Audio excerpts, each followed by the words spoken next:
नमस्कार दोस्तों, आप सभी लोगों का हार्दिक स्वागत, अभिनंदन और आभार। आज हम बात करने वाले हैं राहु देव और केतु देव के राशि परिवर्तन के बारे में, जो कि 18 मई 2025 को होने जा रहा है। राहु देव और केतु देव का ये राशि परिवर्तन वृश्चिक राशि वालों के लिए किस तरीके के परिणाम लेके आएगा, उसकी बात हम डिटेल में करेंगे। हम वृश्चिक राशि का एनालिसिस शनिदेव के गोचर को भी लेके करेंगे और गुरुदेव के गोचर को भी लेके करेंगे। वैसे तो हम सेपरेट वीडियोस डाल चुके हैं शनिदेव के गोचर के बारे में, गुरुदेव के गोचर के बारे में, 2025 साल वृश्चिक राशि वालों के लिए कैसा रहेगा वो भी वीडियो डाला हुआ है। बट चूंकि 18 मई 2025 को राहु देव और केतु देव भी राशि परिवर्तन कर लेंगे, तो ये जो पहले के 2025 के 5 महीने हैं, इसमें 4 मेजर प्लैनेट्स ने राशि परिवर्तन कर लिया है। तो एक बार हम चारों को कंबाइंड करके भी एक बार रिजल्ट्स देख लेंगे कि किस तरीके के रिजल्ट्स आ रहे हैं। देखिए, अब अगर वृश्चिक राशि की बात करें तो सबसे पहले तो जो शनिदेव का गोचर चल रहा है वो अभी आपके पंचम भाव से चल रहा है। शनिदेव वृश्चिक राशि के लिए शनिदेव की अड़ैया खत्म हो गई है 29 मार्च 2025 को। शनिदेव पंचम भाव में आ गए हैं, तो वृश्चिक राशि वालों के लिए शनिदेव की अड़ैया खत्म होना ये अपने आप में ही एक पॉजिटिव चेंज ऑलरेडी 29 मार्च 2025 को हो चुका है। So that this is point number 1। दूसरा, 14 मई 2025 को गुरुदेव सप्तम भाव में थे और वो अब वृश्चिक राशि वालों के लिए अष्टम भाव में आ गए हैं। गुरुदेव का अष्टम भाव में आना एक ट्रांसफॉर्मेशन को शो करता है और गुरुदेव की जो दृष्टियां रहेंगी अष्टम भाव से वो रहेंगी, वो द्वादश भाव पे रहेगी, द्वितीय भाव पे रहेगी और चतुर्थ भाव पे रहेगी। तो ये तीनों दृष्टियां शुभ फल प्रदान करेंगी।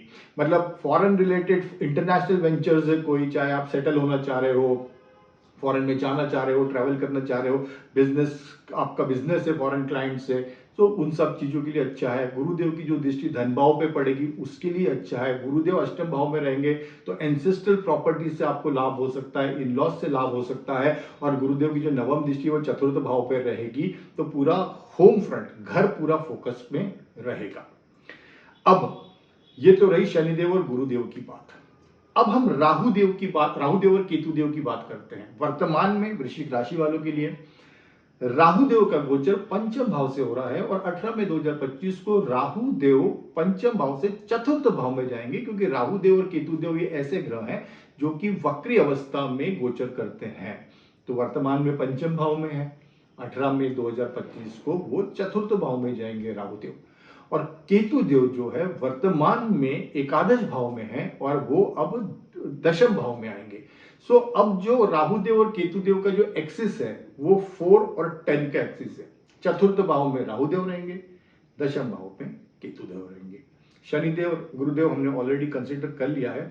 अब किस राहु देव और केतु देव की बात करते हैं डिटेल में कि किस तरीके के परिणाम होंगे। देखिए, राहु देव का चतुर्थ भाव में आना ये एक अच्छा साइन है, शुभ परिवर्तन है। और सबसे बड़ी बात क्या हो रही है कि राहुदेव का चतुर्थ भाव में आना और गुरुदेव की नवम दृष्टि राहुदेव पे रहेगी, तो राहुदेव चतुर्थ भाव में हमको पॉजिटिव रिजल्ट्स देंगे। पॉजिटिव रिजल्ट्स ना होने के कारण बहुत कम रहेंगे अनलेस एंड अनटिल कि गुरुदेव भी आपके चार्ट में प्रॉपरली प्लेस नहीं है, राहुदेव भी आपके चार्ट में बर्थ चार्ट में प्रॉपरली प्लेस नहीं है, तो फिर बात अलग है। अदरवाइज राहुदेव चतुर्थ भाव में, गुरुदेव की उन पे दृष्टि, तो हमको चतुर्थ भाव के पॉजिटिव रिजल्ट्स मिलेंगे। तो पॉजिटिव रिजल्ट किस तरीके से मिलेंगे राहुदेव की इस ट्रांजिट से? ये ट्रांजिट ये शो करता है कि आपका जो फोकस है राहुदेव चतुर्थ भाव में, मतलब सिंपल लैंग्वेज में बात करें तो आपका जो फोकस है घर फोकस में आ रहा है, घर फोकस में आ रहा है, घर की सुख शांति फोकस में आ रही है। आपकी घर के प्रति जो रिस्पॉन्सिबिलिटी है वो फोकस में आ रही है। घर आपको आपका अटेंशन मांगेगा, आपको वो रिस्पॉन्सिबिलिटीज फुलफिल करनी पड़ेंगी। तो ये मैसेज है राहुदेव का इन 4th हाउस। अब राहुदेव गुरुदेव की भी दृष्टि है, प्रॉपरली कुंडली में भी प्लेस्ड है, तो ये एक बहुत अच्छा योग बन रहा है प्रॉपर्टी को लेके। आप प्रॉपर्टी में इन्वेस्ट करोगे, आप एग्जिस्टिंग घर को हो सकता है रिनोवेट करोगे, तो पूरा फोकस जो घर का क्षेत्र है वो फोकस में आ रहा है। आप लैंड, एग्रीकल्चर लैंड में इन्वेस्ट कर सकते हो, प्रॉपर्टी में इन्वेस्ट कर सकते हो। So property is coming into the picture. और राहुदेव अगर चतुर्थ भाव में है और प्रॉपरली प्लेस्ड नहीं है तो फिर यहाँ पे थोड़े से चैलेंजेस आएंगे। अदरवाइज राहु आपको फोर्थ हाउस में बहुत अच्छे रिजल्ट्स देंगे। अब देखिए एक चीज और समझिए, राहु देव और केतु देव बड़े अनप्रेडिक्टेबल प्लैनेट्स हैं। कौन सी चीज किस टाइम पे कौन सी चीज हो जाए ये प्रिडिक्ट करना बहुत डिफिकल्ट होता है। और राहु देव और केतु देव एक्सट्रीम पे ऑपरेट करते हैं, बहुत इंटेंस एनर्जी है, स्ट्रॉन्ग एनर्जी है, एंड वो पर्टिकुलरली राहुदेव बाउंड्रीज को भी नहीं मानते हैं। और राहुदेव घर में जा रहे हैं तो नेगेटिव इफेक्ट्स क्या क्या हो सकते हैं और किन चीजों का ध्यान रखना है वो बहुत ज्यादा इंपॉर्टेंट है डिस्कस करना। राहु अगर फोर्थ हाउस में है तो सिंपल सी चीज है कि प्रॉपर्टी में आपको लाभ हो सकता है, गाड़ी लेने के योग बनेंगे और घर में कुछ बड़ी चीज होगी, ये पॉजिटिवली इंपैक्ट है। बट इंपॉर्टेंट राहु और केतु देव में क्या है कि इसके नेगेटिव इफेक्ट्स क्या हो सकते हैं वो समझना बहुत जरूरी है, क्योंकि वहां पे हमने को कंट्रोल रखना है, वहां पे हम लोगों को अपने आप पे कंट्रोल रखना है, अपने बिहेवियर में उस तरीके का चेंज लाना है। अदरवाइज क्या है, फिर वो सिचुएशन क्या है जो अच्छी चीज है उसके बाद भी वो चीजें ट्रबलसम हो जाती है। So try to understand Rahu in fourth house problem क्या देगा according to the nature of Rahu. घर का स्थान है और घर के स्थान का मतलब ये है कि भाई कुटुंब का स्थान है, घर का स्थान है, घर के मेंबर्स है, तो सबको साथ लेके चलो, सबकी केयर करो, सबको साथ लेके चलो। और जो परिवार पूरे परिवार के हित में है, जो पूरे परिवार के हित में है वो चीजें करो। ये घर है, ये हर घर की स्टोरी यही होती है कि सबको साथ लेके चलना है, सबकी केयर करना है, सबके सुख दुख में हाथ बटाना है, ये घर होता है। अब राहु देव जब चतुर्थ भाव में आएंगे तो राहु देव को नेचर बिल्कुल उल्टा है, ये समझ लीजिए। राहु देव सिर्फ अपनी सोचते हैं, राहु देव सिर्फ अपनी सोचते हैं, उनका फायदा, मुझको क्या फायदा होने वाला है। तो ये अगर नेचर के साथ राहु देव चतुर्थ भाव में आ रहे हैं और ये नेचर है तो फिर प्रॉब्लम है। हम अगर अपने बारे में सोच रहे हैं तो ये अपने बारे में सोचेंगे, सबको साथ लेके नहीं चलेंगे, अपनी मनमानी करेंगे, रिजिडिटी रखेंगे, स्टबॉर्ननेस रखेंगे, मैं जो बोल रहा हूं वही सही वाला एटीट्यूड रखेंगे। If you are not open to feedback, घर वालों मेंबर्स के अगर जो फीडबैक है कि वाइफ कुछ बोल रही है, माता जी कुछ बोल रही है, घर के मेंबर्स कुछ बोल रहे हैं और आप अपनी ही चलाओ, तो फिर ये ट्रांजिट में प्रॉब्लम ये होगा कि प्रॉब्लम ये होगा कि जो घर की सुख शांति है वो भंग हो जाएगी। There will be no peace, there will be no harmony और प्रॉपर्टी को लेकर डिस्प्यूट्स और उसके कारण पूरी सिचुएशन एक स्ट्रेसफुल सिचुएशन हो जाएगी, टेंशन हो जाएगा, इमोशनल लेवल पे प्रॉब्लम्स शुरू हो जाएंगी घर पे। तो इन चीजों से बचना है। देखिए अभी गुरुदेव की दृष्टि है राहुदेव पर तो चीजें संभली रहेंगी, कंट्रोल में रहेंगी। राहुदेव विल नॉट बिहेव, बहुत वियर्डली बिहेव नहीं करेंगे राहुदेव, अच्छे रिजल्ट्स मिलेंगे। बट अल्टीमेटली वो राहुदेव है और राहुदेव कोई बाउंड्रीज नहीं मानते हैं, किसी हद तक भी जा सकते हैं अपनी इच्छा पूर्ति करने के लिए।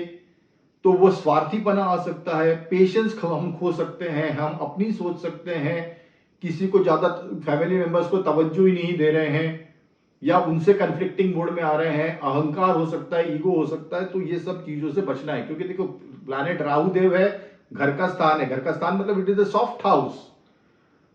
When we are talking about fourth house, it is a soft house. It is house of care, emotions, feelings, सब कुछ है। और उसमें राहु का स्वार्थीपना आ जाए कि मेरे को क्या फायदा हो रहा है और मेरे फायदे के लिए वो वाले अगर एटीट्यूड है तो फिर यहाँ प्रॉब्लम है। तो इन चीजों से प्लीज बचिए, यही एडवाइस है। पेशेंसली सबको साथ लेके चलिए, घर की रिस्पॉन्सिबिलिटीज को पूरा करिए, अपना कर्तव्य पूरा करिए, माता को सपोर्ट करिए, माता की हेल्थ का ध्यान दीजिए। वो भी हो सकता है वहां पे भी कुछ प्रॉब्लम्स हो, तो घर के प्रति जो रिस्पॉन्सिबिलिटी है वो हमको ठीक से निर्वाह करना है, ठीक से कैरी आउट करना है। So that is the message. If that is done, ये राहु आपको बहुत कुछ दे के जाएंगे। अब आइए केतु देव पे। केतु देव दशम भाव में गोचर कर रहे हैं। अब केतु देव का दशम भाव में गोचर, और वो भी सिंह राशि में रहेंगे। अग्नि तत्व राशि है सिंह राशि, सूर्य देव की राशि है, दशम भाव में आपके आएगी वृश्चिक राशि के। और वहां पे केतु देव 18 मई 2025 से केतु देव वहां पे आ जाएंगे। केतु देव का सिंह राशि में आना ये दर्शा रहा है कि जॉब को लेके, करियर को लेके, प्रोफेशन को लेके आपको जॉब छोड़ने का मन करेगा। It shows the instability in the job. मन में, जॉब में मन नहीं लगेगा, प्रोफेशन में मन नहीं लगेगा, बिजनेस चेंज करने का मन हो सकता है, जॉब छोड़ने का मन हो सकता है, कुछ और करने का मन हो सकता है, बॉसेस से कन्फ्लिक्ट हो सकता है कि और कोई प्रॉब्लम हो कि आपको रिस्पॉन्सिबिलिटी ठीक से नहीं दी हो, आप प्रमोशन डिजर्व कर रहे हो, प्रमोशन नहीं मिला हो, इंक्रीमेंट डिजर्व कर रहे हो, नहीं मिला हो, आपके मन के विरुद्ध कोई चीज हो रही हो, तो आप क्या करोगे? आप हो सकता है कि गुस्से में रेजिग्नेशन फेंक के आ जाओ, ये भी हो सकता है। हो सकता है कि आप कोई you get into a violent agreement with your superiors, seniors, bosses, ये भी हो सकता है। तो ये जो सिचुएशंस है, ये प्रोबेबल सिचुएशंस है जो कि बन सकती है being Ketu in the 10th house. And उसका जो इवेंचुअली जो रिजल्ट होगा वो ये होगा कि छोड़ने का मन करेगा, कुछ और करने का मन करेगा, चाहे फिर वो बिजनेस हो, जॉब हो, वो सब, ये सब पॉसिबिलिटीज हो सकती हैं। तो इन चीजों से बचना है, पेशेंट रखना है। और दूसरा चीज और भी मैं इस चीजों को और चीज डिस्क्राइब ये करना चाह रहा हूं कि देखिए, केतु देव 10th हाउस में है, ये सब चीजें होंगी। प्लस दूसरा क्या है कि गुरुदेव हमारे लिए अष्टम में है, तो गुरुदेव की दृष्टि 12th पे है, 2nd पे है, 4th हाउस पे है। वो धन को लेके, फॉरेन से कनेक्शंस को लेके, घर को लेके, वो सब तो ठीक है। बट अगर गुरुदेव जहां बैठे हुए हैं अष्टम स्थान में, और हमारे लिए पंचम भाव के स्वामी भी गुरुदेव होते हैं, वहां मीन राशि आती है वृश्चिक राशि वालों के लिए, और पंचम भाव के स्वामी मतलब बुद्धि के स्वामी अष्टम में हैं गुरुदेव, तो हमारी जो बुद्धि है वो उल्टा काम करेगी, ये ध्यान रखना। हम गलत decisions, we are prone to take wrong decisions, क्योंकि पंचम भाव के स्वामी अष्टम भाव में गोचर कर रहे हैं, तो हमारा गलत डिसीजन हो सकता है। सो अब सिचुएशन कैसी बन रही है कि गुरुदेव, केतुदेव दशम में, इंस्टेबिलिटी इन द जॉब छोड़ने का मन और कुछ करने का मन, अलगाव वाली स्थिति, और गुरुदेव अष्टम भाव में, तो बुद्धि भी उल्टी काम कर रही है। तो ये जो दोनों कॉम्बिनेशन बन रहे हैं, इससे हमको बहुत बचना है। और इसका एक ही रास्ता है कि आप इंस्टेंट इमीडिएट डिसीजन कोई मत लो, आपको थोड़ा पेशेंस रखना पड़ेगा, क्योंकि गुरुदेव भी हमको उस तरीके का सपोर्ट नहीं कर रहे हैं, क्योंकि गुरुदेव अष्टम में चल रहे हैं और केतुदेव दशम में चल रहे हैं और शनिदेव पंचम में। गुरुदेव का ट्रांजिट इन टर्म्स ऑफ हम किस तरीके से बिहेव करेंगे और गलत डिसीजन, मतलब what I am telling is there is a probability that our decisions may go wrong. That is what I am saying. So Ketu in the 10th house plus Guru in the 8th house, ये हम hasty decision ले सकते हैं, उससे हमको बचना है। घर को किस, राहु देव इन द 4th हाउस, वो मैंने बहुत डिटेल में डिस्क्राइब किया हुआ है किस तरीके से एक्ट करना है, अदरवाइज प्रॉब्लम हो सकती है। अदरवाइज तो अगर आपने राहुदेव और केतुदेव की एनर्जी को ठीक से यूटिलाइज किया, तो ये पीरियड में तो आप प्रॉपर्टी में इन्वेस्ट कर सकते हो, नए गाड़ी लेने का योग बन रहा है, घर लेने का योग बन रहा है, लैंड लेने का योग बन रहा है, घर की सिचुएशंस एनहांस हो सकती है, घर का आप रिनोवेट कर सकते हो और कोई चीजों में इन्वेस्ट कर सकते हो। तो उन सब चीजों के लिए ये बहुत अच्छा, मतलब अच्छा पीरियड है वृश्चिक राशि वालों के लिए। और सबसे बड़ी बात तो शनिदेव की साढ़ैया खत्म हो गई है, तो ये तो और ही अच्छा हो गया है। सो अगर ओवरऑल देखा जाए तो ये अच्छा पीरियड है।